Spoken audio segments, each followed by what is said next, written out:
Good morning, happy Sunday, Gigantoid Hot Wheels Club and channel viewers. Didn't do a video yesterday. Didn't have anything to show, didn't have anything to talk about.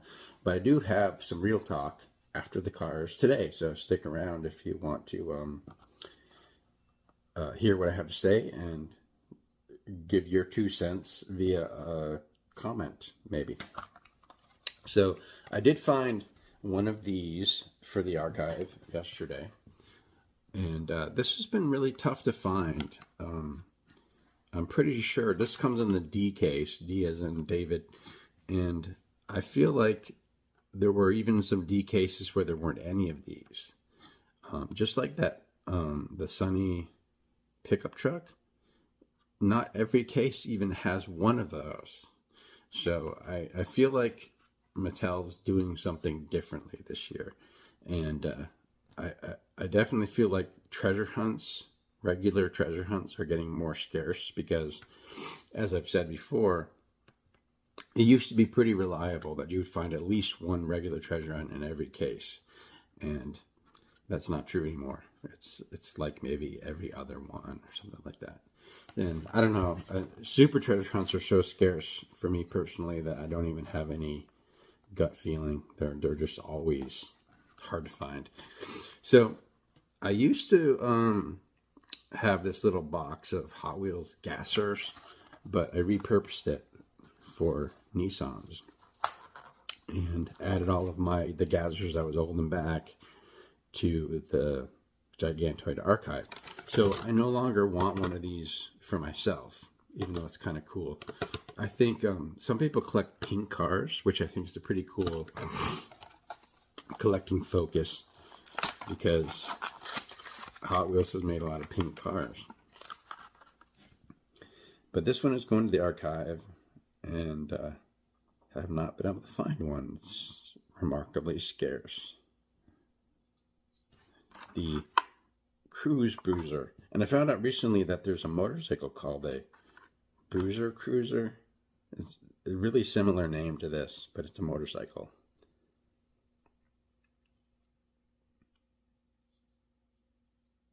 The Gigantoid Archive has its own website now called gigantoidarchive.com, and you should check it out. It gives all the information about the project, the club, and how you can be a member of one or a contributor to one and not a member, and so on and so forth.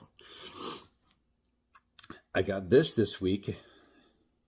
It comes from a 20-pack, and it's a blue Toyota GR Supra.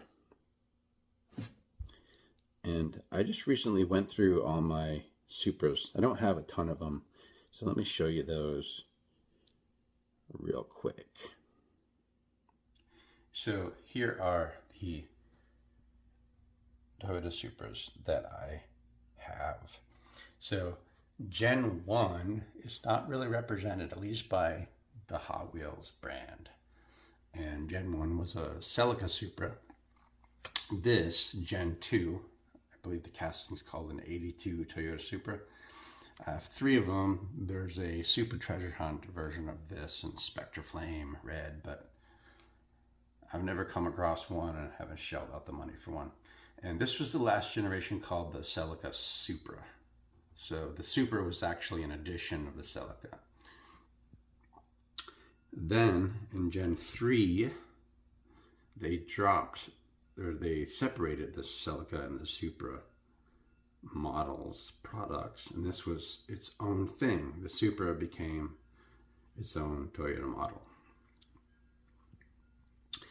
Then Gen 4, which we're familiar with from the Fast and Furious franchise, I have a mere 4 of those, and there's a ton. I think there's like 20-something versions of this, most of them orange Fast and Furious versions.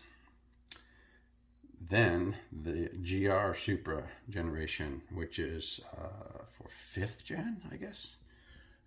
2, 3, 4, 5. Yeah, so this is the 5th generation. And this casting is called the 2020 Toyota GR Supra. And at this point, it only came in the GR version. There's the one I just acquired. This is from a multi-pack. That's from a multi-pack. That's the anniversary. And I don't remember where these come from. I think the green one is a multi-pack exclusive too. So, Gen 5. And then Hot Wheels also did this 2021 GR Supra, which is slightly different looking. Same basic car,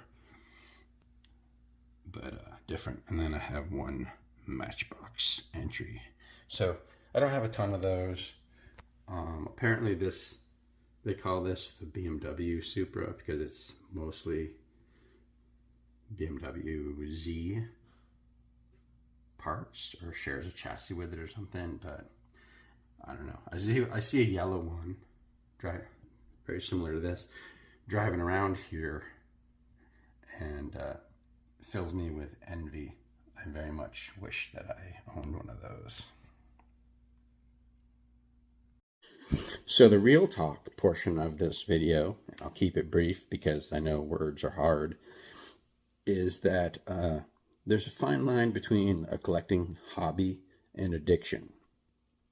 And recently, because there's so little in the stores, it's really brought into focus that, for me, and I'm speaking from personal experience, if you either relate to this or you think I'm nuts,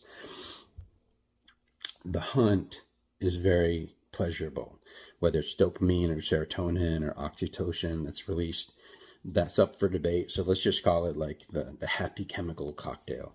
When you're out there searching for cars, when you're on the hunt, it's very fun. It's very pleasurable. It's like this anticipation, and you're tingling with excitement that you might score big. And if you don't score, if you go to a store and it's been ravaged by resellers and desperados and there's nothing there, it's like the other side of the experience is missing. Like the find, when you find good stuff on the pegs, that's also satisfying. In my opinion, it's more serotonin than dopamine. But if you're denied that, if you're out there hunting and you don't get the other half of the pie, day after day, you're excited about the hunt and you find nothing. Excited about the hunt and you find nothing. It can be really draining. And in me, I find it have a buildup of resentment and anger about that. And wrongfully, I direct that anger towards other collectors, if you want to call them that. I don't personally believe they're collectors. I think they're just profiteering desperados. But anger's not healthy either. So, and it's like this hobby has a great potential for becoming kind of an addictive type of behavior and spawning a lot of negativity and just bad things in you. So for me, my way of dealing with this, and I'm sharing it only because maybe you can get some, you can relate to it, maybe you can take this as advice, if you will, but this is definitely not a self-help channel by any means.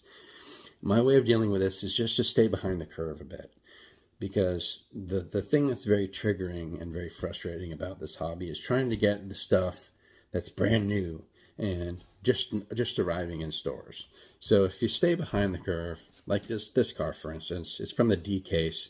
Everybody's anticipating the E-case, as in Elvis, showing up any day now. And this is kind of old news. So the A, B, C, and D cases are a little bit behind the curve, and they're pretty readily available. So if you just kind of focus a couple months back in the stuff, a lot of times you can find it. And even on the secondary market, like eBay and Mercari, a lot of these desperados are not getting the prices they expected. So if you look hard enough, you can find this stuff for sale for basically the same price that the desperados paid at the retail stores. You have to pay shipping, of course, but not much you can do about that.